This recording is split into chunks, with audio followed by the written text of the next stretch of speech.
وأشهد أن محمدًا عبده ورسوله أما بعد قال الله تعالى في موازين آخر واعتصموا بحبل الله جميعا ولا تفرقوا واذكروا نعمة الله عليكم إذ كنتم أعداء فألف بين قلوبكم فأصبحتم بنعمته إخوانا وكنتم على شفا حفرة من النار فأنقذكم منها كذلك يبين الله آياته للناس لعلهم يهتدون۔ ہر قسم کی حمد و ثنا، تعریف و توصیف، بڑائی اور کبریائی لائق اور زیبا ہے صلی اللہ رب العالمین کے لیے جو ہم سب کا خالق و مالک ہے۔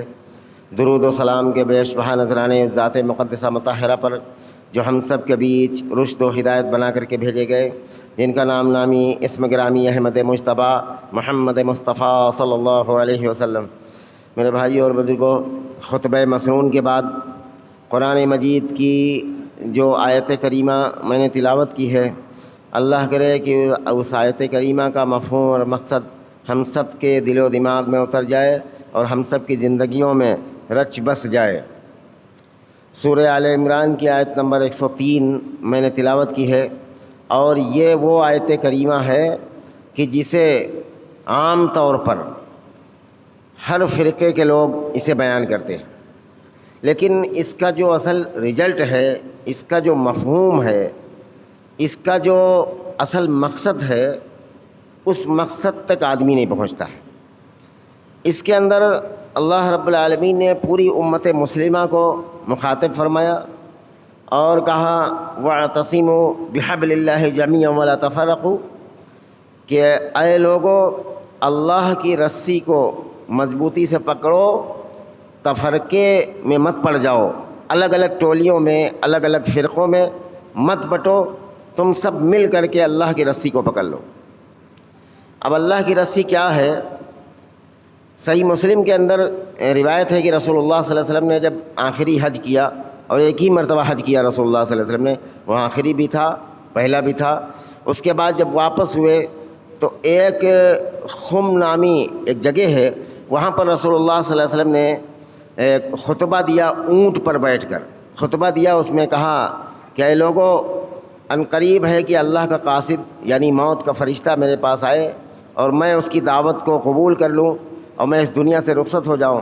میں تمہیں خبردار کرتا ہوں کہ تم میں دو بھاری چیزیں چھوڑ کر جاتا ہوں۔ ایک اللہ کی کتاب، اللہ کی رسی ہے، جو اسے پکڑے گا وہ ہدایت پائے گا، جو اسے چھوڑ دے گا وہ گمراہ ہو جائے گا۔ اللہ کی رسی قرآن ہے، اور فرمایا کہ دوسرے میرے اہل بیت ہیں۔ یہ صحیح مسلم کی روایت ہے، اہل بیت ہیں۔ اہل بیت کے معاملے میں اللہ سے ڈرتے رہنا، اہل بیت کے معاملے میں ظلم نہ کرنا۔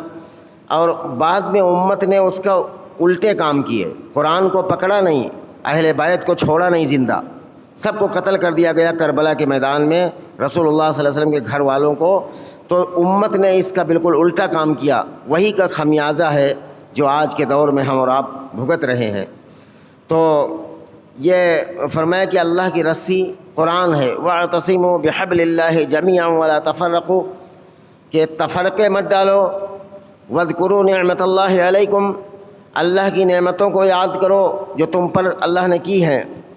اذ کنتم اعداء فالف بین قلوبکم، تمہارے دلوں کے اندر ایک دوسرے کے خلاف دشمنی تھی، فاصبحتم بنعمتہ اخوانا، یہ اللہ کی نعمت ہے کہ تمہیں بھائی بھائی بنا دیا۔ اس کتاب نے، اللہ کی کتاب نے تمہیں بھائی بھائی بنا دیا۔ اور مدینہ منورہ کے اندر جس طریقے سے انصار و مہاجرین بھائی بھائی بنے تھے، الگ الگ خاندان کے، الگ الگ قبیلے کے لوگ، رسول اللہ صلی اللہ علیہ وسلم نے انہیں ایک دوسرے کے بھائی بنا دیا، اور اتنے ایسے بھائی بنے کہ انہوں نے اپنی جائیداد میں مکے سے ہجرت کرنے والے صحابہ کرام کا حصہ دیا اپنی جائیداد میں۔ اور یہاں تک کہ عبد الرحمن بن عوف رضی اللہ تعالیٰ عنہ، جن کے گھر رکے تھے، ان کے دو بیویاں تھیں، انہوں نے کہا کہ میں نے اپنی جائیداد میں بٹوارہ کر دیا، رسول اللہ صلی اللہ علیہ وسلم نے تمہیں میرا بھائی بنایا، اب میرے پاس دو بیویاں ہیں، تم جسے کہو میں طلاق دے دوں تم اس سے نکاح کر لو۔ یہاں تک کہ بٹوارہ کرنے پر آمادہ ہو گئے صحابہ کرام۔ تو فرمایا کہ فاصبحتم بنعمتہ اخوانا، وہ جو ہے تمہارے دلوں میں جو نفرتیں تھیں اس کو اللہ رب العالمین نے نعمت میں بدل کر تمہیں ایک دوسرے کا بھائی بھائی بنا دیا۔ اور وَكُنْتُمْ عَلَىٰ شَفَا حُفْرَةٍ مِّنَ النَّارِ فَأَنْقَذَكُم مِّنْهَا كَذَٰلِكَ يُبَيِّنُ اللَّهُ آيَاتِهِ لِلنَّاسِ لَعَلَّهُمْ يَهْتَدُونَ، کہ تم ایک حفرہ پر کھڑے تھے. حفرہ کہا جاتا ہے جو ندی کا کنارہ ہوتا ہے, نیچے سے پانی کاٹتا ہے, اور اس کی چوٹی پر جو شخص کھڑا ہو جائے تو سمجھ لیجئے کہ موت اس کے سر پر منڈرا رہی, کب وہ گر کر پلٹ جائے. تو کہ حفرۃ من النار, جہنم کے کنارے پر تم کھڑے ہوئے تھے. اور رسول اللہ صلی اللہ علیہ وسلم کے دنیا میں تشریف لانے سے پہلے لوگ جہنم کے کنارے پر کھڑے ہوئے تھے, اور جس کی موت آتی وہ سیدھا جہنم میں جاتا. تو رسول اللہ رب العالمین نے فرمایا کہ میں نے تمہیں اس سے بچا لیا, اور ہم اپنی آیتوں کو کھول کھول کر آپ حضرات کے سامنے بیان کرتے ہیں.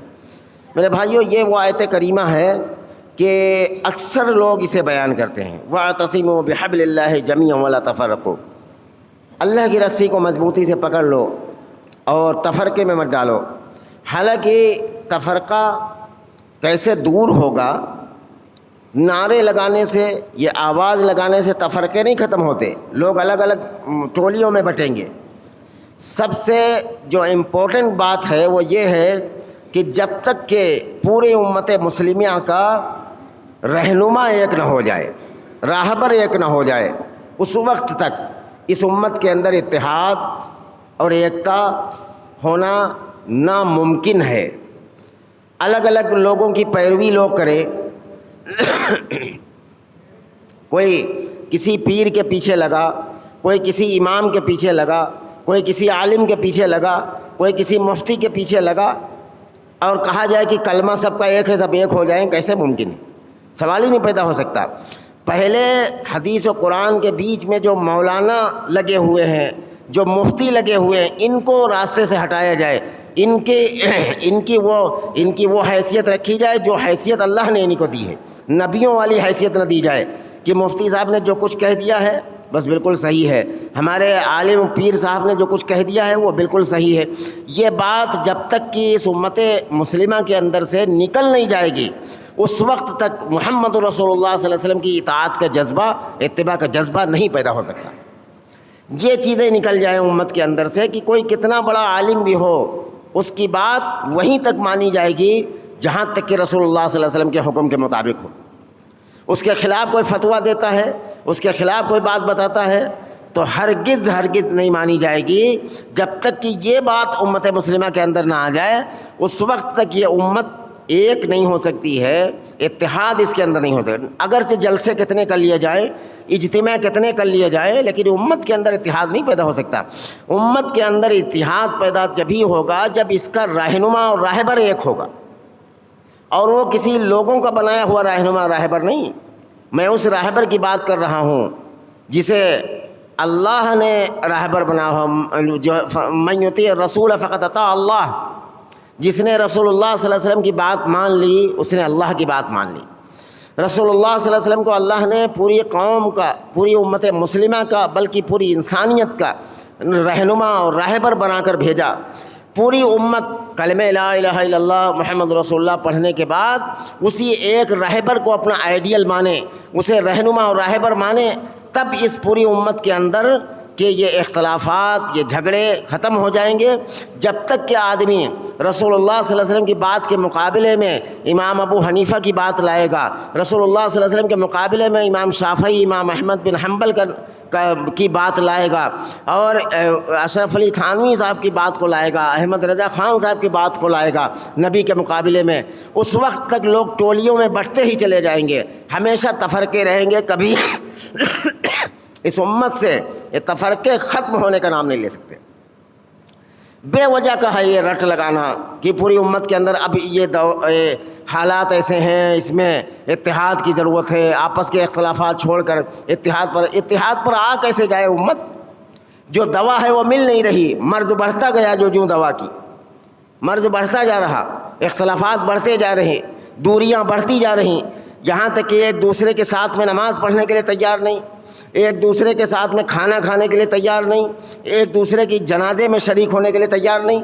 صورتحال تو یہ, اس کی وجہ یہ ہے کہ ساری چیزوں میں اختلاف, ساری چیزیں الگ الگ بنی, اور اس کی وجہ یہ ہے کیوں بنے, کیونکہ سارے لوگ مل کر کے محمد رسول اللہ صلی اللہ علیہ وسلم کی اتباع نہیں کی, اور علماء نے نہیں کرنے دی.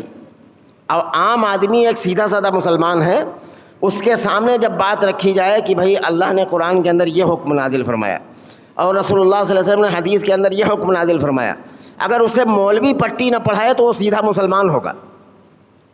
وہ نہ تو دیوبندی بنے گا، نہ بریلوی بنے گا، نہ شیعہ بنے گا، نہ سنی بنے گا، کوئی نہیں بنے گا، وہ سیدھا مسلمان بنے گا اگر مولوی پٹی نہ پڑھائے. آج کے دور میں امت مسلمہ کے بڑے طبقے کو گمراہ کرنے کا سب سے بڑا حصہ جو ہے وہ علماء کا ہے. علماء کی وجہ سے امت گمراہ، الگ الگ نظریات رکھنا، قرآن و حدیث کی صحیح ترجمانی نہ کرنا، اس کی وجہ سے پوری امت ایک کلمہ ہونے کے باوجود الگ الگ ٹولیوں میں بٹ گئی، فرقوں میں بٹ گئے. امت کا بیڑا غرق ہو گیا، تباہ و برباد ہو گئے لوگ. ایک پر ظلم ہو رہا، دوسرا دیکھ رہا. ایک پر دوسرے پر ظلم ہو رہا، وہ آدمی دیکھ رہا کہ ہمارے فرقے پر کوئی آنچ نہیں آ رہی. صورتحال یہ بن گئی. اگلی آیت سورہ اعراف کی آیت نمبر 3، اللہ رب العالمین نے فرمایا اتبعوا ما انزل الیکم من ربکم ولا تتبعوا من دونہ اولیاء قلیلا ما تذکرون، کہ اتباع کرو ما انزل الیکم من ربکم، اتباع کرو اس چیز کی جو تمہارے رب کی طرف سے نازل کی گئی ہے، یعنی اللہ کی کتاب قرآن حکیم، اس کی پیروی کرو، اس کو پڑھ کر تلاش کرو حق راستہ کیا ہے. اتبعوا ما انزل الیکم من ربکم، اور نازل ہوئے ہیں محمد رسول اللہ بھی اللہ کی طرف سے، اور رسول اللہ صلی اللہ علیہ وسلم نے جو زبان مبارک سے اپنی پوری زندگی میں بولا ہے الفاظ جنہیں ہم حدیث کہتے ہیں، تو وہ سب کی سب اللہ کی طرف سے نازل کی ہوئی چیز ہے. کیونکہ ابو داؤد کے اندر صحیح روایت ہے، اللہ کے رسول صلی اللہ علیہ وسلم نے فرمایا قال انی اوتیت الکتاب ومثلہ معہ، مجھ پر 2 چیزیں نازل کی گئی ہیں، ایک اللہ کی کتاب اور دوسرے اسی کے مثل ایک چیز نازل کی گئی ہے. تو اسی کے مثل کیا ہے؟ صحیح حدیث جس کی سند بالکل صحیح ہو، قرآن حکیم کی آیت کی طرح، قرآن حکیم کی طرح رسول اللہ صلی اللہ علیہ وسلم نے فرمایا کہ قال انی اوتیت الکتاب ومثلہ معہ، مجھ پر اللہ کی کتاب نازل کی گئی ہے اور اسی کے مثل ایک اور چیز نازل کی گئی ہے. اسی کے مثل وہ ہے جو رسول اللہ صلی اللہ علیہ وسلم نے اپنی زبان سے بولتے تھے، جو کتابوں کی شکل میں آج کے دور میں حدیث موجود ہیں، انہیں رسول اللہ صلی اللہ علیہ وسلم نے اللہ کی نازل کی ہوئی چیز کہا. اس لیے کہ رسول اللہ صلی اللہ علیہ وسلم اپنی خواہش سے نہیں بولا کرتے تھے. رسول اللہ صلی اللہ علیہ وسلم اللہ کا جو حکم ہوتا تھا وہی بولتے تھے. تو رسول اللہ صلی اللہ علیہ وسلم نے جو بولا، جنہیں لکھا گیا حدیث کی کتابوں کی شکل میں، وہ سب کے سب اللہ ہی کا کلام ہے انڈائریکٹلی طور پر. سمجھ رہے ہیں بات کو؟ تو اتبعوا ما انزل الیکم من ربکم ولا تتبعوا من دونہ اولیاء، منع کیا گیا کس بات سے؟ اتبعوا ما انزل الیکم من ربکم، اتباع کرو اس چیز کی جو تمہارے رب کی طرف سے نازل کی گئی ہے. ولا تتبعوا، اتباع مت کرو، من دونہ اولیاء، اللہ کو چھوڑ کر اپنے کسی دوست کی جسے تم محبوب سمجھتے ہو، جسے تم اچھا سمجھتے ہو. اللہ نے فرمایا کہ ولا تتبعوا من دونہ اولیاء، اپنے اس قریبی، اپنے اس دوست کی اتباع و پیروی مت کرو. قلیلا ما تذکرون، بہت تھوڑے لوگ ہیں جو اس بات کو سمجھتے ہیں. کاش کہ زیادہ لوگ ہو جاتے جو اس بات کو سمجھتے. تھوڑے لوگ ہیں جو سمجھتے ہیں اس بات کو. قلیلا ما تذکرون، اللہ نے فرمایا کہ بہت تھوڑے لوگ ہیں جو اس بات کو سمجھتے ہیں. اور فرمایا کہ اب یہ بتائیے کہ پتہ کیسے چلے کہ ہم قرآن و سنت پر کی اتباع کرنے والے لوگ ہیں؟ ہمیں پتہ کیسے چلے کہ ہم قرآن و سنت کو ماننے والے لوگ ہیں؟ اس کے لیے اللہ رب العالمین نے سورہ بقرہ کی آیت نمبر 137 پر فرمایا فَإِنْ آمَنُوا بِمِثْلِ مَا آمَنْتُمْ بِهِ فَقَدْ اهْتَدَوْا فَإِنَّمَا هُمْ فِي شِقَاقٍ. تو فرمایا کہ صحابہ جیسا ایمان لے آؤ تو ہدایت پا جاؤ گے، اور اگر ایسا نہیں کرے گے فَإِنْ آمَنُوا بِمِثْلِ مَا آمَنْتُمْ بِهِ فَقَدْ اهْتَدَوْا. ہدایت پر، اور ہر شخص یہ اپنے آپ کو گمان کرتا ہے کہ میں سیدھے راستے پر ہوں، میں صحیح راستے پر ہوں، میں جنت والے راستے پر ہوں. ہر ایک گمان کرتا ہے، لیکن اللہ نے ایک شرط لگا کے دی کہ اگر اپنے آپ کو یہ جاننا چاہتے ہو کہ ہم سیدھے راستے پر، جنت والے راستے پر ہیں یا نہیں ہیں، تو اس کے لیے ایک معیار بنا دیا ہے. فرمایا کہ فَإِنْ آمَنُوا بِمِثْلِ مَا آمَنْتُمْ بِهِ فَقَدْ اهْتَدَوْا، ان جیسا ایمان لے آؤ جیسے رسول اللہ صلی اللہ علیہ وسلم کے صحابہ ایمان لائے تھے. فَقَدْ اهْتَدَوْا، تو تمہیں ہدایت مل جائے گی، تو تم جنت والے راستے پر ہو، ہدایت والے راستے پر ہو. اب صحابہ کیا تھے؟ صحابہ حنفی نہیں تھے، صحابہ شافعی نہیں تھے، صحابہ حنبلی نہیں تھے، صحابہ مالکی نہیں تھے، صحابہ دیوبندی نہیں تھے، صحابہ بریلوی نہیں تھے. صحابہ کے اندر جو کوالٹی تھی وہ یہ تھی کہ جو اللہ کی طرف سے اتر رہا تھا قرآن، اس کی ایک ایک آیت کو مانتے تھے، اور محمد رسول اللہ صلی اللہ علیہ وسلم جو بیان کرتے تھے صحابہ کرام کے بیچ میں، اسے مانتے تھے. اسی وجہ سے صحابہ کرام ٹولیوں میں نہیں بٹے، صحابہ کرام کے اندر تفرقے نہیں پڑے. آج جو تفرقہ ہے یہی وجہ ہے کہ صحابہ کرام کی جماعت کو آدمی اچھی طریقے سے پڑھتا نہیں ہے، اور سنتا نہیں ہے، اور سیکھتا نہیں. فَإِنْ آمَنُوا بِمِثْلِ مَا آمَنْتُمْ بِهِ فَقَدْ اهْتَدَوْا، ان جیسا ایمان لاؤ جیسے محمد رسول اللہ کے صحابہ ہیں، ان جیسا ایمان لاؤ تو ہدایت پاؤ گے. کیا مطلب نکلا اس کا؟ بریلوی نہ بنو، دیوبندی نہ بنو، حنفی نہ بنو، مالکی نہ بنو، شافعی نہ بنو، کچھ نہ بنو، صرف مسلمان بنو، مسلمان بنو. اور اللہ کے حبیب صلی اللہ علیہ وسلم جب خطبہ دینا شروع کرتے تھے تو سب سے پہلے یہ آیت کریمہ تلاوت کرتے تھے، یا ایھا الذین آمنوا اتقوا اللہ حق تقاتہ ولا تموتن الا وانتم مسلمون، جسے ہم لوگ بھی پڑھتے ہیں. اے ایمان والو، اللہ سے ڈرو جیسا اسے ڈرنے کا حق ہے، اور کسی اور چیز پر مت مرنا مگر مسلمان ہو کر مرنا، مسلمان ہو کر مرنا. رسول اللہ صلی اللہ علیہ وسلم اپنے ہر خطبے میں، چاہے وہ نکاح کا خطبہ ہوتا، چاہے وہ عیدین کا خطبہ ہوتا، چاہے وہ جمعے کا خطبہ ہوتا، ہر خطبے میں یہ آیت کریمہ پڑھتے تھے، جسے ہم لوگ بھی پڑھتے ہیں ہر خطبے میں، کہ مسلمان ہو کر مرو. مسلمان ہونا شرط ہے. کوئی فرقہ نہ بنو، کوئی ٹولی نہ بنو، کوئی جماعت نہ بنو. صرف یہ اپنے آپ کو جانو کہ ہمارا جو نام رکھا گیا ہے، ملت ابیکم ابراہیم هو سماکم المسلمین، تمہارا نام مسلمان رکھا گیا ہے، جو اللہ نے قرآن کے اندر کہا. یہ صفاتی نام زیادہ رکھ کے لوگ ٹولیوں میں اور فرقوں میں بٹ گئے. فلاں ہے، ایسا کرتا ہے تو فلاں ہوگا، ایسا کرتا ہے تو فلاں ہوگا، ایسا کرتا ہے تو فلاں ہوگا. کلمہ پڑھنے کے بعد انسان مسلمان ہے، اگر کلمے کا انکار نہ کرے، اس مسلمان کو ہدایت والا راستہ کیسے مل جائے، جنت والا راستہ کیسے مل جائے، اس کے لیے اللہ رب العالمین نے اسی سورہ بقرہ کی آیت نمبر 137 پر بیان فرمایا، فَإِنْ آمَنُوا بِمِثْلِ مَا آمَنْتُمْ بِهِ فَقَدْ اهْتَدَوْا، ان جیسا ایمان لے آؤ نبی کے صحابہ جیسا تو ہدایت مل جائے گی. فَإِنَّمَا هُمْ فِي شِقَاقٍ، اگر ایسا نہیں کرو گے تو تمہارے اندر دراریں پڑ جائیں گی، امت کے اندر تفرقے پڑ جائیں گے، الگ الگ راستے بن جائیں گے، الگ الگ جماعتیں بن جائیں گی. آج یہی ہو رہا ہے، الگ الگ جماعتیں بنی، صحابہ کے ایمان جیسا نہیں. اب یہ آدمی غور و فکر نہیں کرتا ہے کہ ربیع الاول کے موقع پر صحابہ کا عمل کیا تھا، محرم کے موقع پر صحابہ کا عمل کیا تھا. ابا کا انتقال ہوا تھا، کسی بیٹے کا انتقال ہوا تھا، تیجا چالیسواں صحابہ کا عمل اس پر کیا تھا. جو کچھ بھی عمل ہم کرتے ہیں اس میں سب سے زیادہ اس بات کو دیکھنا ہے کہ جس جماعت کو ہمارے لیے ہدایت کا سبب بنایا گیا ہے اس سے کیا چیز ملتا ہے ہمیں.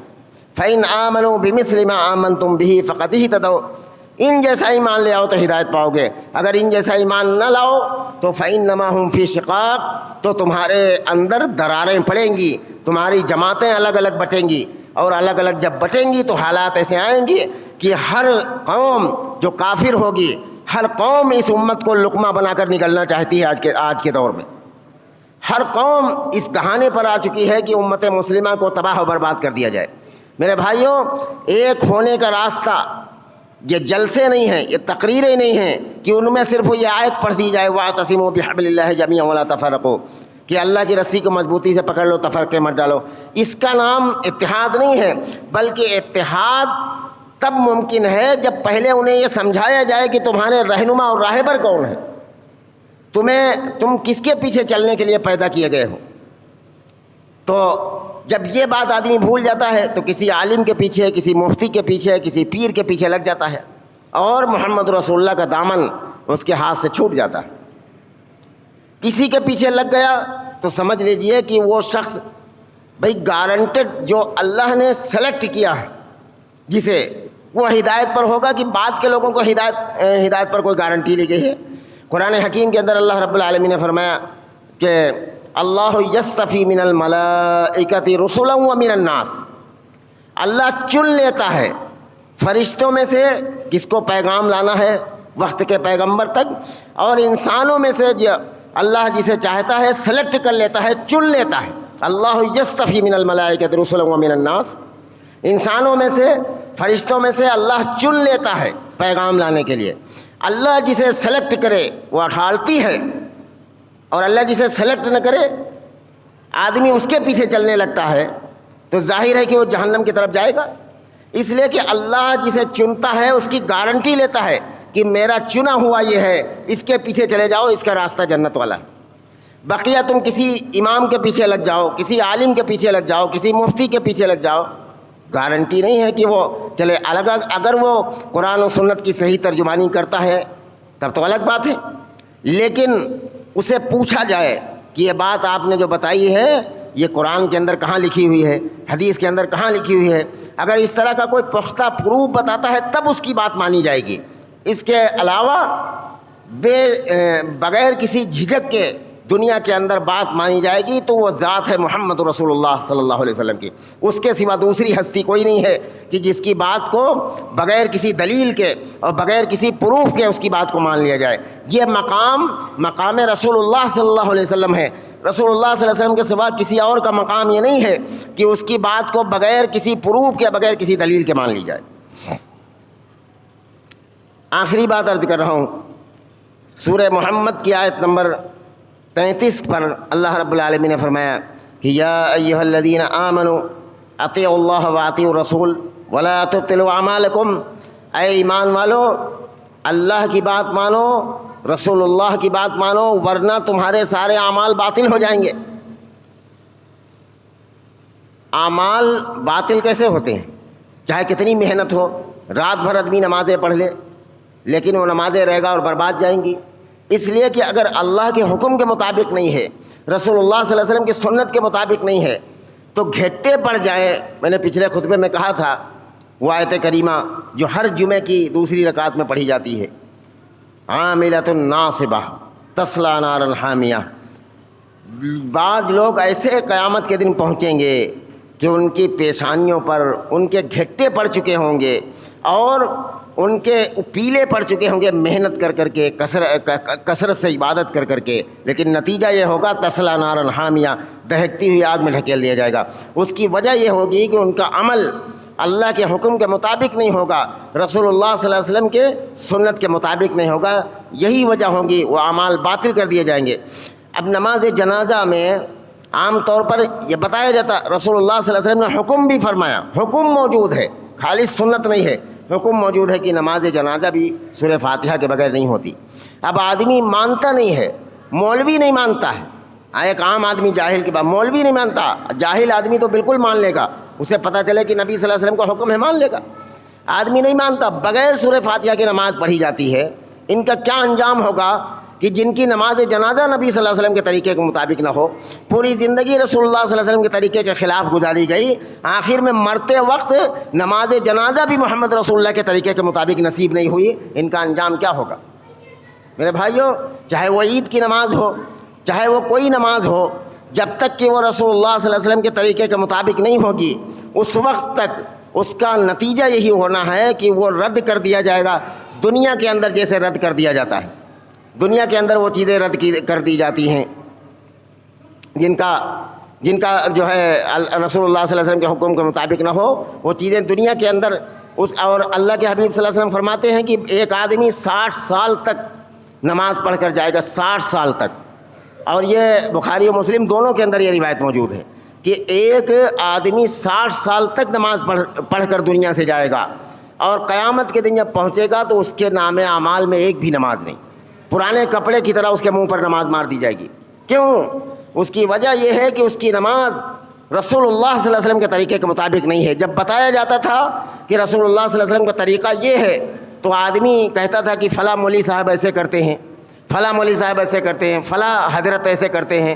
رسول اللہ صلی اللہ علیہ وسلم، میرے بھائیوں کسی کے چکر میں مت آؤ، یہ دیکھو کہ قبر کے اندر جو چیز پوچھی جائے گی، من رب کا، تمہارا رب کون ہے، اور اس کے بعد پوچھا جائے گا ما نبی کا، ما کنت تقول فی هذا الرجل، رسول اللہ صلی اللہ علیہ وسلم کے بارے میں پوچھا جائے گا کہ تم اس شخص کے بارے میں بتاؤ جو تمہارے اندر بھیجے گئے تھے۔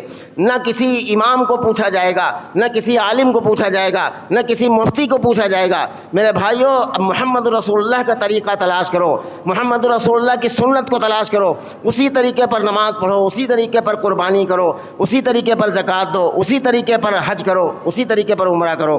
سارے اعمال جب تک رسول اللہ صلی اللہ علیہ وسلم کے طریقے کے مطابق نہیں ہوں گے، اس وقت تک آدمی کے اعمال کی محنت کوئی اس کے لیے کارآمد نہیں ہو سکتی۔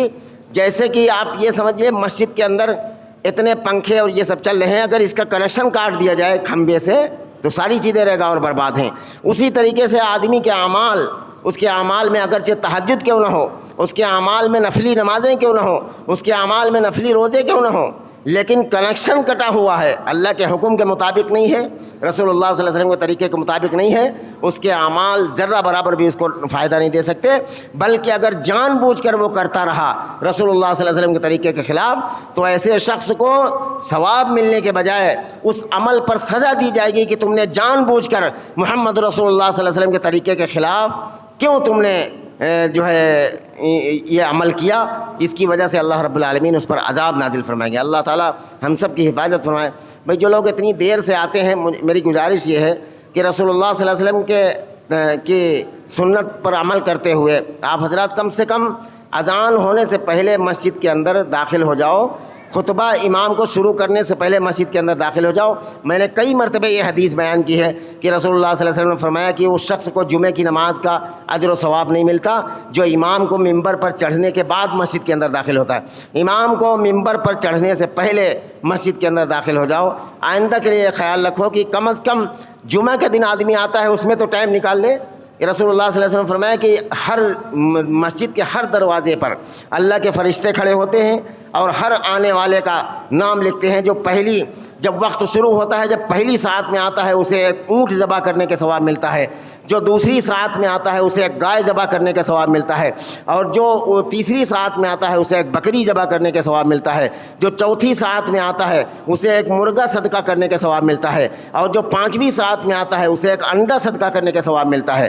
اور جو جمعہ کے دن مسجد میں اس حالت میں آتا ہے کہ امام اپنی جگہ سے اٹھ کر ممبر کی طرف چل دے، تو اللہ رب العالمین فرماتے ہیں کہ اللہ کے فرشتے اپنے رجسٹروں کو بند کر دیتے ہیں، امام کا خطبہ سننے لگتے ہیں۔ تو ایسی صورتحال میں جو شخص مسجد کے اندر داخل ہوتا ہے اسے ثواب، اجر و ثواب کوئی نہیں ملتا۔ البتہ نماز ہوتی یا نہیں ہوتی وہ مسئلہ ایک الگ ہے، لیکن ثواب اسے نہیں ملتا۔